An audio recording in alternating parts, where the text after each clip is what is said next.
प्रिय छात्रों नमस्कार। स्वागत है आप सभी का विषय विज्ञान में। आज हम विषय विज्ञान के अंतर्गत अध्याय 2 को देखने वाले हैं। तो हम 2 अध्याय के प्रश्न उत्तर को अच्छे से समझेंगे और उसको याद करेंगे। तो चलिए शुरू करते हैं। ये दीर्घदर्शिका को हम शुरू कर रहे हैं क्योंकि आप जानते हैं कि पेपर का समय नज़दीक आ गया है। तो आप लोग जल्दी जल्दी इन सभी को याद कर लीजिए। तो चलिए अध्याय 2 शुरू करते हैं।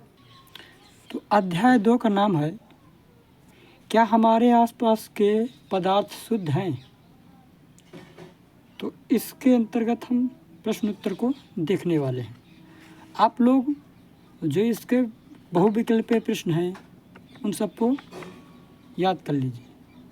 तो चलिए शुरू करते हैं। तो हम देखते हैं पहला क्वेश्चन। पहला क्वेश्चन है विलयन किसे कहते हैं, उदाहरण दीजिए। तो विलयन क्या है? विलयन 2 या 2 से अधिक शुद्ध पदार्थों का समांगी मिश्रण विलयन कहलाता है। तो विलयन किसे कहते हैं? यह 2 या 2 से अधिक शुद्ध पदार्थ का मिश्रण ही विलयन कहलाता है। लेकिन कौन सा मिश्रण? समांगी मिश्रण। उदाहरण के लिए नमक के जल में घोल।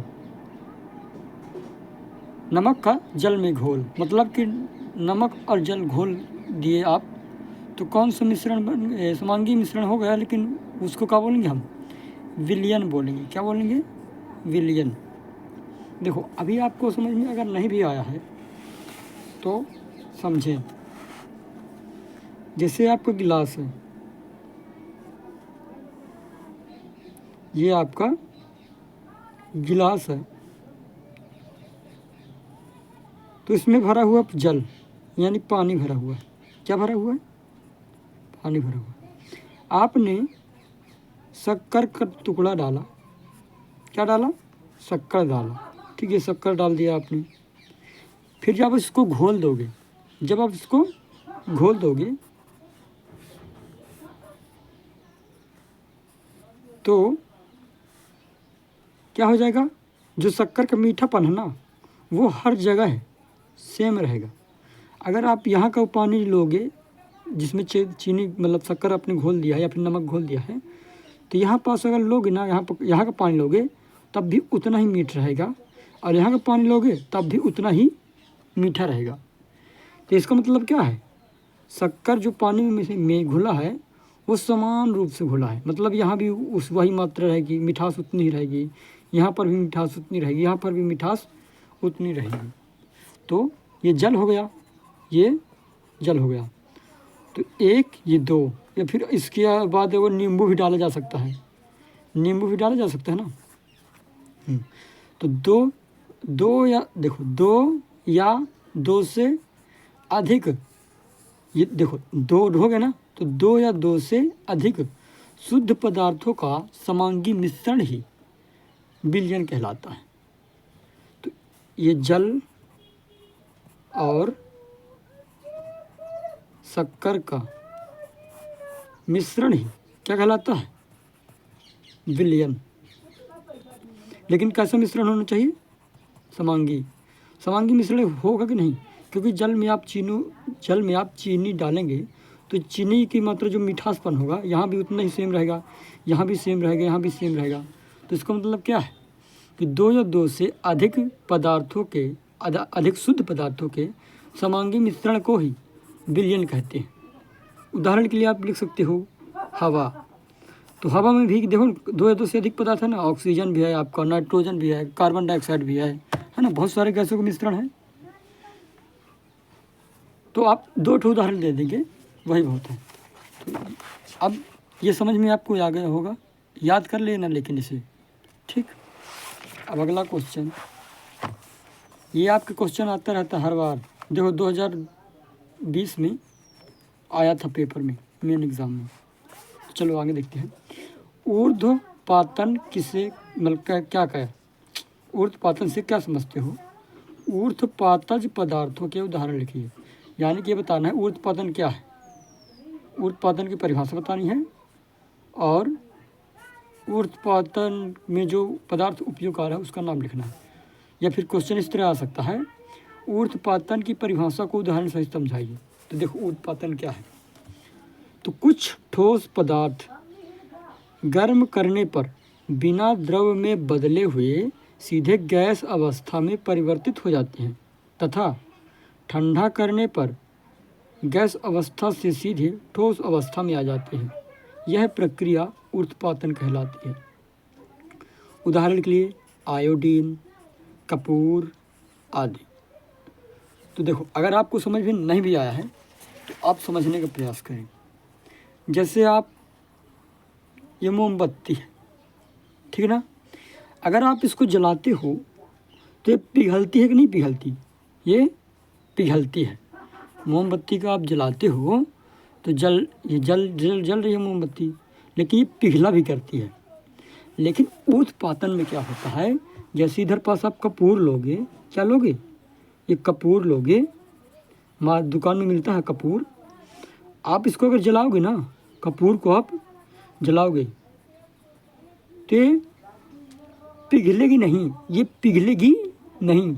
ये ठोस है, ये ठोस से सीधा गैसीय अवस्था में, यानी कि सीधा उड़ने लगेगा। ये गैस के रूप में इसका जलाओगे आप तो गैस के रूप में पूरा उड़ जाएगा। देखो फिर से समझो, आप मोमबत्ती को अगर जलाते हो तो धुआं तो मतलब उड़ता तो है, धुआं निकलता तो है, लेकिन पिघला भी करता है। क्या होगा? पिघला भी करता है।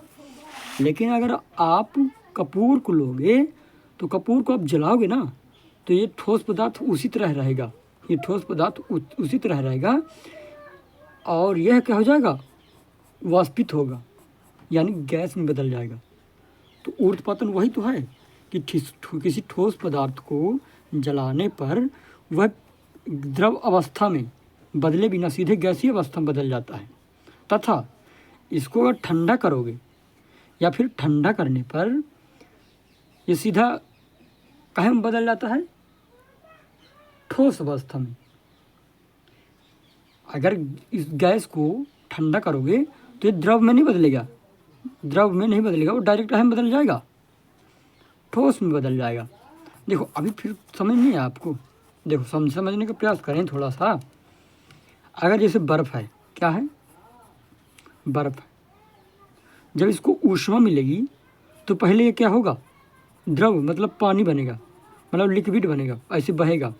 फिर इसको जब और ऊष्मा मिलेगी तब ये ऊपर उड़ेगा, तब न वाष्पित होगा। तो ये तो नॉर्मल कंडीशन में होता है। लेकिन ऊर्ध्वपातन में क्या होता है कि कोई भी वस्तु है तो वो द्रव अवस्था में नहीं बदलता, वो सीधा कहाँ में बदल जाता है? गैस में बदल जाता है, सीधा गैस में। और ठंडा करने पर सीधा ठोस में बदल जाता है। जब आप गैस को ठंडा करोगे तो द्रव अवस्था में न बदलकर सीधा कहाँ में बदल जाता है? ठोस में। जैसे अगर वाष्प को आप ठंडा करोगे ना तो वो पहले क्या बदलेगा? पानी में बदलेगा, फिर और ठंडा करोगे तो बर्फ में बदलेगा। ये तो नॉर्मल कंडीशन है। लेकिन ऊर्ध्वपातन आप समझ गए हो नहीं? ऊर्ध्वपातन, ठीक। अगर आपको वो वाली परिभाषा सही नहीं लग रही तो आप कोई सी भी परिभाषा याद कर सकते।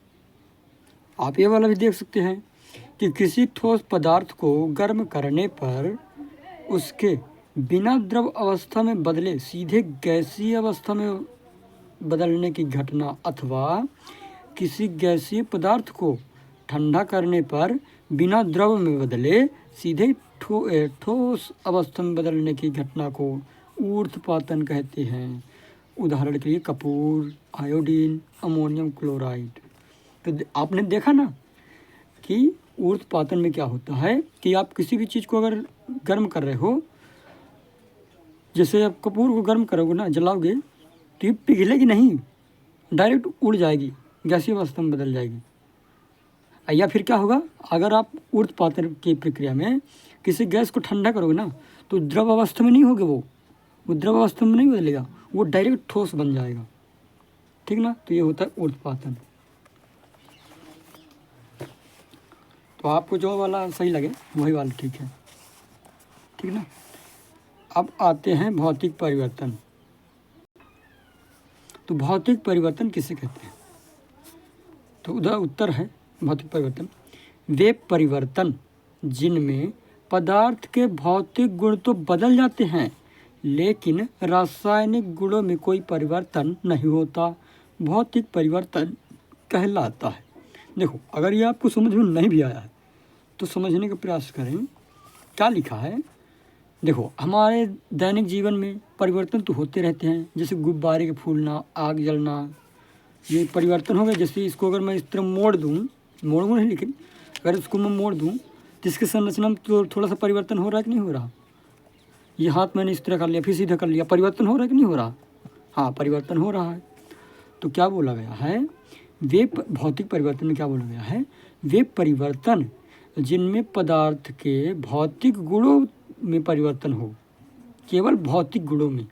आप कहोगे आप ये भौतिक गुण क्या है, तो देखो, भौतिक गुण होता है रंग, आकार, ये होते हैं उसके भौतिक गुण।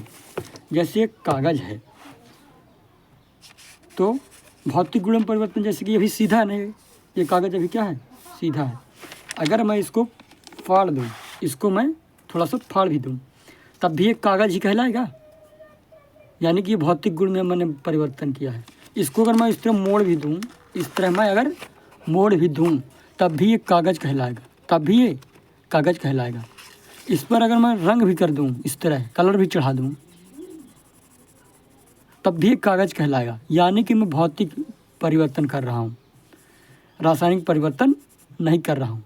जिनमें केवल ऐसे पदार्थ, ये पदार्थ है कि नहीं है, ये पदार्थ है, ये पदार्थ है कि नहीं, तो ऐसे पदार्थ जिनमें केवल भौतिक चीज़ों में ही परिवर्तन हो, रासायनिक चीज़ों में परिवर्तन ना हो, तो वही क्या है, वो भौतिक परिवर्तन है। जैसे गुब्बारे का फूलना, मोमबत्ती का पिघलना, जलना नहीं, पिघलना, बर्फ़ का पिघलना, ये क्या है, भौतिक परिवर्तन है।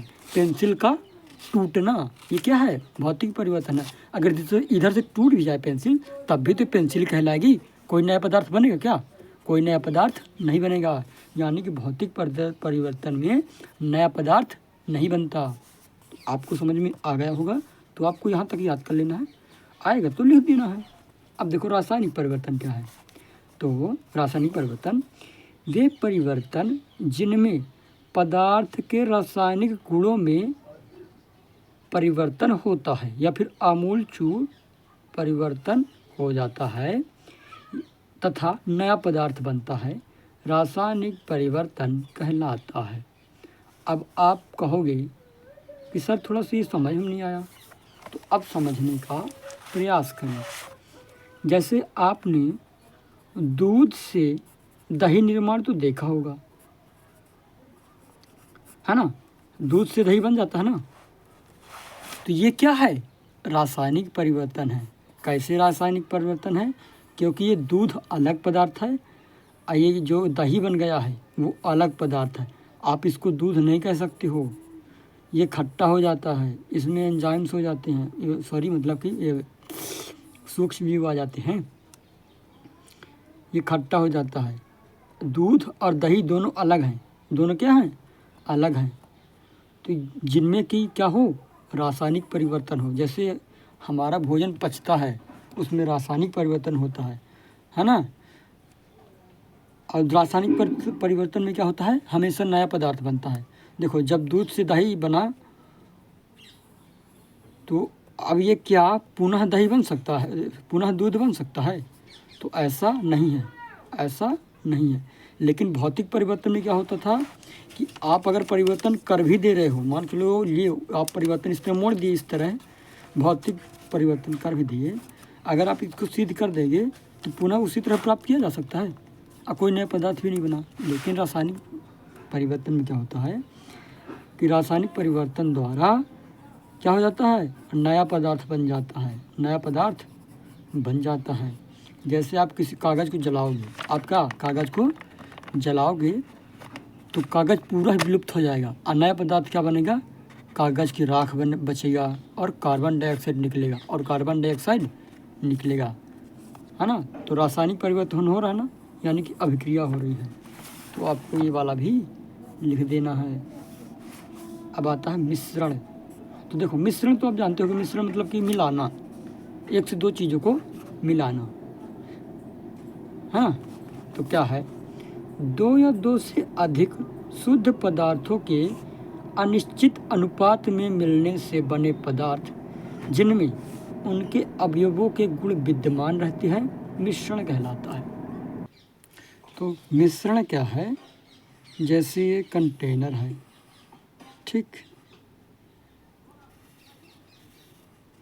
तो मिश्रण क्या है, दो या दो से अधिक शुद्ध पदार्थों का मिश्रण क्या कहलाता है, मतलब दो या दो से अधिक पदार्थों को मिलाने से बना पदार्थ क्या कहलाता है, मिश्रण कहलाता है। और उस पदार्थ में जो अवयव घुले होते हैं उसमें उनके अपने अपने गुण विद्यमान रहते हैं। जैसे पानी का अलग गुण है ना, आप उस पर क्या मिला दिए हो, शक्कर मिला दिए हो, या फिर आप रेत मिला दिए हो, क्या मिला दिए हो, रेत मिला दिए हो, एक अनिश्चित अनुपात में, कोई निश्चित नहीं है, ऐसे ही, ठीक ना, ऐसे ही कोई निश्चित मात्रा नहीं है, ऐसे आपने मिला दिया है, तो क्या कहलाएगा, मिश्रण कहलाएगा।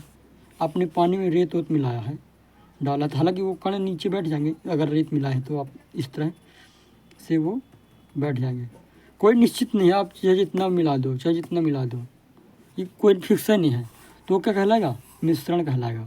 वो क्या कहलाएगा, मिश्रण कहलाएगा। फिर आप आगे देखोगे कि मिश्रण दो प्रकार के होते हैं, समांगी मिश्रण और विषमांगी मिश्रण, ठीक ना।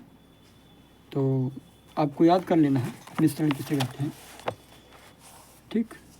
कि फिर से पढ़ दे रहा हूँ, दो या दो से अधिक शुद्ध पदार्थों के अनिश्चित अनुपात, अनिश्चित अनुपात बार बार बोलता जा रहा हूँ कि कोई फिक्स नहीं है, आप चाहे ज़्यादा मिला दो चाहे कम मिला दो, अनिश्चित अनुपात में मिलने से बने पदार्थ जिनमें उनके अवयवों के गुण विद्यमान रहते हैं मिश्रण कहलाते हैं। इसका मतलब क्या है कि आपने कोई फिक्स नहीं है, अनिश्चित मात्रा में मिलाया है, और जो भी चीज़ आपने मिलाया है उसके गुण क्या रहते हैं, विद्यमान रहते हैं। तो चलिए अब आगे देखते हैं, यौगिक किसे कहते हैं। तो यौगिक में निश्चित अनुपात आ जाएगा। देखो, दो या दो से अधिक तत्वों के निश्चित अनुपात, देखो ये तो तत्व आ गया है, तो सबसे पहले हम इसके नीचे वाला देख ले रहे हैं, ठीक ना, कि तत्व किसे कहते हैं। फिर आप कहोगे तत्व क्या है, तो इसको पढ़ने से पहले हम इसको देख लेते, कोई दिक्कत नहीं है, इसको पहले थोड़ा सा तो है। देखो, तत्व किसे कहते हैं, तो तत्व किसे कहते हैं, तत्व एक ही प्रकार के परमाणुओं से बने पदार्थ तत्व कहलाते हैं। अब आप कहोगे सर हमें कुछ पल्ले नहीं पड़ रहा, तो समझो, तो जैसे क्या बोला गया है, एक ही प्रकार के परमाणुओं से मिले बने पदार्थ। एक सेकेंड, जैसे ऑक्सीजन है, क्या है, ऑक्सीजन, ठीक है ना। तो ऑक्सीजन में केवल ऑक्सीजन के ही गुण होंगे, यानी केवल ऑक्सीजन के परमाणु होंगे, ऑक्सीजन होगी, ठीक ना। जैसे ऑक्सीजन का सिलेंडर है, ऑक्सीजन के सिलेंडर आपने देखे होंगे, ठीक ना। जब व्यक्ति बीमार हो जाता है ना तो ऑक्सीजन चढ़ाया जाता है, दिया जाता है मतलब। तो इस जैसे ऑक्सीजन के सिलेंडर है ना, तो उसमें केवल ऑक्सीजन के ही क्या होंगे, परमाणु होंगे, केवल ऑक्सीजन के ही परमाणु होंगे, केवल ऑक्सीजन के ही परमाणु होंगे। तो वह क्या है, तत्व है। जैसे नाइट्रोजन है तो नाइट्रोजन के ही परमाणु होंगे, हीलियम है तो हीलियम के ही परमाणु होंगे, हाइड्रोजन है तो हाइड्रोजन के ही परमाणु होंगे, है ना। तो वही क्या है, तत्व है, ठीक। अब देखो यौगिक के बारे में, यौगिक किसे कहते हैं। तो दो या दो से अधिक तत्वों, जैसे ऑक्सीजन के साथ हो गया हाइड्रोजन, जैसे हाइड्रोजन के साथ हो गया H2O, ऑक्सीजन, है ना, हाइड्रोजन और ऑक्सीजन। तो क्या बोला गया, फिर से समझो यौगिक किसे कहते हैं। दो या दो से अधिक तत्वों के निश्चित अनुपात में मिलने से बने पदार्थ जिनके गुण अपने अवयवी तत्वों के गुणों से सर्वथा भिन्न होते हैं यौगिक कहलाते हैं। अब देखो ये आपको कैसे समझना होगा सर। ठीक है, यहाँ तो समझ में आ गया कि दो या दो से अधिक तत्वों के निश्चित अनुपात में मिलने से बने पदार्थ। फिर इधर से समझ नहीं आ रहा कि जिनके गुण अपने अवयवी तत्वों के गुण से सर्वथा भिन्न होते हैं। अब बहुत सारी पैसा है, तो देखो जैसे हाइड्रोजन है, क्या है हाइड्रोजन, ये बहुत ज्वलनशील होता है, जल्दी आग पकड़ लेता है। तो अगर हाइड्रोजन के 2 परमाणु और ऑक्सीजन के 1 परमाणु मिलेंगे ना, तो जानते हो क्या बना देंगे, जल बना देंगे। क्या बना देंगे, जल। फिर से समझो, ये जो हाइड्रोजन है और ये जो ऑक्सीजन है, ये अलग अलग अगर रहेंगे, ये अलग अलग अगर हैं तो ये ज्वलनशील है, बहुत ज्वलनशील है, जल्दी जल जाता, आग जल्दी पकड़ लेगा। लेकिन हाइड्रोजन के अगर 2 परमाणु और ऑक्सीजन का 1 परमाणु अगर साथ में मिल जाएगा ना, तो क्या बना देगा, जल बना देगा। क्या बना देगा, जल। ये निश्चित अनुपात में मिला है, निश्चित अनुपात में। आप चाहे गढ़निया का पानी लो, आप चाहे समुंदर का पानी लो, आप कहीं का भी पानी लो, उसकी संरचना कैसी रहेगी, H2O हमेशा। आप चाहे शुद्ध जल लो, चाहे गढ़निया का पानी लो, उसका संरचना अनुपात अगर आप देखोगे तो निश्चित अनुपात मिलेगा आपको। अगर हाइड्रोजन आपको 2 ही मिलेगा और ऑक्सीजन 1 मिलेगा, इस तरह। तो समझ गए ना। देखो अब इधर से समझ में आना चाहिए आपको। क्या लिखा है, अवयवों, अवयव, ये दोनों अवयव हैं, ये दोनों क्या है। तो गुण से क्या होता है, सर्वदा भिन्न होता है। देखो भिन्न है कि नहीं है, ये दोनों ज्वलनशील हैं, हमने बताया ये दोनों ज्वलनशील है। जब इनको हमने निश्चित अनुपात में मिलाया तो क्या बन गया, जल बन गया। जल क्या है, इन दोनों आग को बुझा देता है। तो देखो गुणों से, देखो अपने गुण से भिन्न है कि नहीं है। ये जो यौगिक बना है हाइड्रोजन का और ऑक्सीजन को जब हमने मिलाया निश्चित अनुपात में, तो यौगिक बना। अयौगिक अपने पहले के गुणों से भिन्न है। भिन्न है का मतलब ये दोनों ज्वलनशील है, लेकिन हम इन दोनों को निश्चित अनुपात में मिलाया तो जल कैसा है, इन आग को बुझाने वाला है। तो देखो अपने गुण से भिन्न है कि नहीं है। तो आपको याद कर लेना है। लेकिन अब आगे बढ़ते हैं, प्रश्न नंबर 8वां।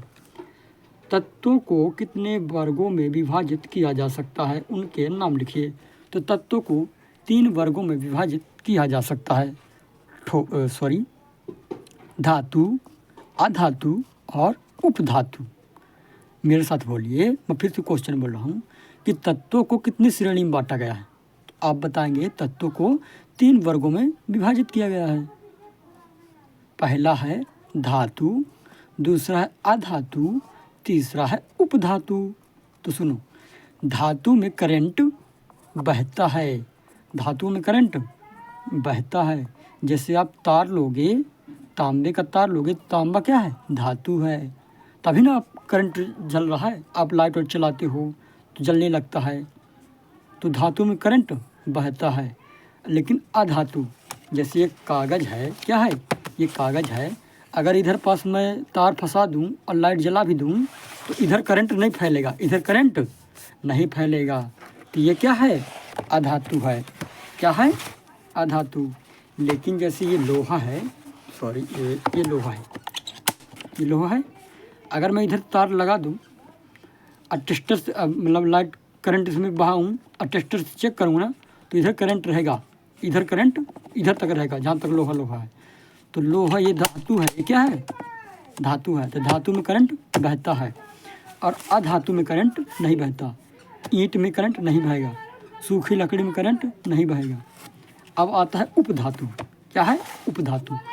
उपधातु का मतलब है जिसमें थोड़ा थोड़ा करंट बहे। उपधातु का मतलब क्या है, जिसमें थोड़ा थोड़ा करंट बहे। जैसे उपधातु के उदाहरण आपकी किताब में भी दिया गया है, boron, silicon, boron, silicon, germanium. इनमें थोड़ी थोड़ी करंट जाता है, इनमें थोड़ी थोड़ी करंट जाता है। जैसे ऑक्सीजन हो गया, हाइड्रोजन हो गया, आयोडीन हो गया, कार्बन हो गया, इनमें करंट नहीं जाता, इनमें करंट नहीं जाता। तो ये सब क्या हैं, अधातु हैं। क्या हैं, अधातु। और धातु जैसे सोना, चांदी, लोहा, ये सब धातु हैं, तो इनमें करंट जाएगा, इनमें करंट जाएगा। ठीक। तो आप इन्हें भी पढ़ सकते हैं कि ये वाले धातु के गुण हैं, ये वाले धातुओं के गुण हैं, और ये वाले अधातु के गुण हैं, ये वाले अधातु गुण हैं। जैसे धातु चमकीले होते हैं, है ना, लोहा अगर तांबा में देखोगे चमकते हैं ना, चांदी जैसे। विद्युत के सुचालक होते हैं, मतलब विद्युत यानी करंट उनमें बहता है, लेकिन अधातु में करंट नहीं बहता। ये तन्य होते हैं, यानी कि हम धातुओं को पीट पीट कर चादर बना सकते हैं, लेकिन अधातु को हम पीट पीट की चादर नहीं बना सकते। अगर हम कागज़ को पीटेंगे तो चादर नहीं बनेगा, ये फट जाएगा, है ना। धातुओं को पीटने पर ध्वनि उत्पन्न होती है। जैसे ये मैंने दिखाया, ये धातु है, तो देखो ध्वनि उत्पन्न होती है, ज़्यादा तेज हो रही है, लेकिन अधातु में कम ध्वनि उत्पन्न होता है। ये जैसे यह धातु है, कम ध्वनि उत्पन्न हो रहा है ना, धातु में करंट बहता है। तो हालांकि आप देख सकते हैं। तो अब आगे बढ़ते हैं। अगला क्वेश्चन, समुद्री जल को समांगी तथा साथ ही विषमांगी मिश्रण के रूप में वर्गीकृत किया जा सकता है, टिप्पणी कीजिए। तो समांगी विषमांगी ये आपको थोड़ा पता भी होना चाहिए। हालांकि समांगी मतलब होता है समान मात्रा में मिलना। जैसे आप देखोगे जल को काहे में मिलाना, मतलब जल में शक्कर को मिलाना, वो क्या कहलाया जाएगा, समांगी मिश्रण कहलाया जाएगा। अब विषमांगी मिश्रण हो जाएगा जल में रेत मिलाना, यानी कि रेत जैसे आपने मिलाया तो रेत तो नीचे बैठ जाते हैं, ऊपर थोड़ी रहते हैं, हर जगह थोड़ी विद्यमान रहेंगे। लेकिन जो समांगी मिश्रण होता है वो हर जगह होता है, निश्चित अनुपात होता है, इनमें अनुचित अनुपात होता है। हर सेम जगह पर सेम चीज़ नहीं पाया जाएगा। जैसे अगर पानी का कभी जैसे शक्कर मिला दिया आपने, तो कहीं कभी पानी उठा लीजिए, हर जगह उतना ही रहेगा मीठा। लेकिन विषमांगी में क्या होता है, रेत जैसे मिलाया है आपने, तो अगर ऊपर का पानी आप लोगे तो उसमें रेत थोड़ी रहेगा, उसमें रेत नहीं रहता। तो हालांकि अभी इसको समझने से अच्छा है इसको समझेंगे पहले। हालांकि ये क्वेश्चन पेपर में तो उससे नहीं आता, लेकिन इसमें दिया गया तो इसको पढ़ ले रहे हैं। फिर भी देखो अंदर क्वेश्चन है, आंसर क्या है, समुद्री जल में घुलनशील लवण रहते हैं। समुद्री जल में क्या रहते हैं, घुलनशील लवण, इसलिए यह एक समांगी मिश्रण होता है। लेकिन साथ ही इसमें कुछ अम्लीय अशुद्धियाँ भी मिश्रित होती हैं, इसलिए इसे विषमांगी मिश्रण के रूप में भी वर्गीकृत करते हैं। यानी जो समुद्र का जल आपने लिया है वो समांगी मिश्रण भी है और विषमांगी मिश्रण भी है, लेकिन कैसे है ये आपको बताना पड़ेगा। तो जो समांगी मिश्रण कैसा है, समुद्री जल में लवण मतलब जैसे मैग्नीशियम हो गया, सोडियम हो गया, जैसे नमक घुला है, नमक आप जानते हैं समुद्री जल खारा होता है, यानी कि नमक मिला है। एक सेकेंड, यानी कि क्या मिला है, नमक मिला है ना। तो वो हो गया समांगी मिश्रण। लेकिन उसके अलावे जो उसमें रेत के कण मिले हैं, मिट्टी मिली हुई है, वो क्या कहलाया जाएगा, विषमांगी मिश्रण कहलाया जाएगा। ये अशुद्धियाँ लिखे ना, कुछ अम्लीय अशुद्धियाँ, यानी कि रेत हो सकती हैं, इसे हम क्या बोलेंगे, विषमांगी मिश्रण बोलेंगे। चलो अब अगला देखते हैं 10वां, समझाइए अविक्षुब्ध अवस्था में कोलाइडी विलयन के कण तल पर क्यों नहीं बैठते हैं, जबकि निलंबन की स्थिति में ऐसा नहीं होता। तो आपने किताब अगर पढ़ा है तो आपको ये समझ में आएगा, लेकिन आप नहीं पढ़ा है तो ठीक है, तब भी देखेंगे आपको, लेकिन याद करना है, आपके पास ज़्यादा टाइम नहीं है। तो देखो कोलाइडी क्या होता है, जैसे आप देखे होंगे जंगल में, आपने देखोगा कि किरणें आती हैं और फैल जाती हैं, मतलब किरणें स्पष्ट दिखा करती सूर्य की, या फिर आप अंधेरे कमरे में आप जाओगे और कहीं से थोड़ा सा रोशनी आ रही होगी या फिर लाइट आ रही होगी, सूर्य का प्रकाश आ रहा होगा थोड़ा सा, तो आपको विजुअल दिखाई देगा, मतलब उधर छोटे छोटे क्या फिरते रहते हैं, कचड़ा ऐसे घूमते रहते हैं। अब आपको कैसे समझाऊं, चलो जैसे इधर पास हो गया, जैसे जंगल है ना, तो इधर कोहरा किया हुआ फिलहाल, तो प्रकाश आ रहा है तो देखो ये किरणें दिखाई दे रही हैं, स्पष्ट प्रकाश को बिखेर रही हैं। तो इस तरह वाला, इसी को टिंडल प्रभाव बोल दिया जाता है ना। तो ये कोलाइडी। लेकिन निलंबन की स्थिति में ऐसा क्यों नहीं होता? तो पहले तो क्वेश्चन समझना पड़ता है। कोलाइडी विलयन के कण तल पर नहीं बैठते, वो जो कण है वो ऊपर ऐसे घूमते रहते हैं ना, लेकिन निलंबन में नीचे बैठ जाते हैं। निलंबन आप समझ सकते हो जैसे जल में आपने रेत मिला दिया, आपने जल में रेत मिला दी, फिर मिट्टी मिला दी, आप घोल दोगे ना, कुछ समय बाद आप देखोगे कि रेत नीचे बैठ गया है। रेत क्या हो गया है? नीचे बैठ गया है। लेकिन निलंबन में ऐसा नहीं होता। निलंबन में जो छोटे छोटे कण होते हैं ये उधर उधर मंडराते रहते हैं, घूमते रहते हैं। तो अब आंसर देखते हैं। कोलाइडी विलयन एक स्थायी विलयन है तथा इसमें प्रक्षिप्त कण बहुत छोटे होते हैं, बहुत छोटे छोटे होते हैं, जबकि निलंबन अस्थायी होते हैं, अस्थायी होता है तथा इनके कण बड़े होते हैं। इसलिए अविक्षुब्ध अवस्था में कोलाइडी विलयन के कण तल पर नहीं बैठते, जबकि निलंबन के कण बैठ जाते हैं। यानी कि अब आपने घोला निलंबन में, जैसे रेत होता आपने घोला, तो अगर कुछ समय बाद ऐसे रख देंगे ना तो अपने आप जो ठोस कण है नीचे बैठ जाएंगे। लेकिन कोलाइडी में ऐसा कुछ नहीं है, कोलाइडी विलयन में ऐसा कुछ भी नहीं होता। जैसे पानी में अगर दूध मिला दिया आपने तो क्या दूध नीचे बैठ जाता है? तो नीचे तो नहीं बैठता, तो कोलाइडी विलयन का उदाहरण हो जाएगा। तो आज के लिए इतना ही। आशा करते हैं आपको समझ में आया होगा। अगर समझ में आया है तो आप कमेंट में बताएं, हम इसके आगे से इसको शुरू करेंगे, ठीक है ना। ये हालांकि ये बहुत ज़रूरी हैं, ये जो पेपर में आ चुके हैं, देखो ये इतने सारे पेपर में आ चुके हैं ये वाले क्वेश्चंस, तो हम जल्दी जल्दी शुरू करेंगे। अभी आज के लिए इतना ही। थैंक यू, धन्यवाद यहाँ तक जुड़े रहने के लिए। आगे मिलते हैं।